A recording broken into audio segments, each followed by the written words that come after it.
Pamamahagi ng libreng pagkain sa ilalim ng Walang Gutom Kitchen Project ng DSWD tuloy-tuloy habang pamamahagi ng social pension para sa mga senior citizens.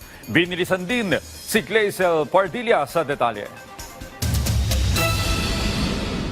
Bilang tugon sa layuning tulungan ang mga nakatatanda sa kanilang pangangailangang medikal at pang-araw-araw na gastusin, puspusan ang Department of Social Welfare and Development sa pamamahagi ng social pension sa mga senior citizens sa Metro Manila ngayong buwan ng Hunyo. Binibigyan ng 1,000 pisong pinansyal na ayuda kada buwan ang mga nakatatanda na iniaabot kada 2 o 3 buwan. Ngayong Hunyo, nasa 3,000 benepisyaryo na ang nakatanggap ng social pension sa Caloocan at Navotas. Higit 1,000 naman sa San Juan City.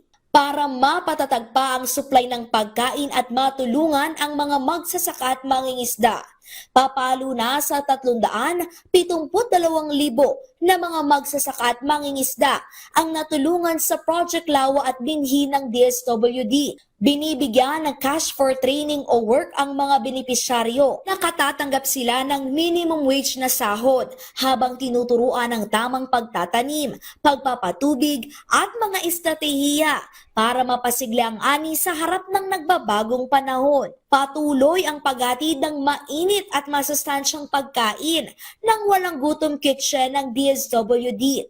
Sa Pasay City, daan-daan nating kababayan ang nakatanggap ng libreng pagkain.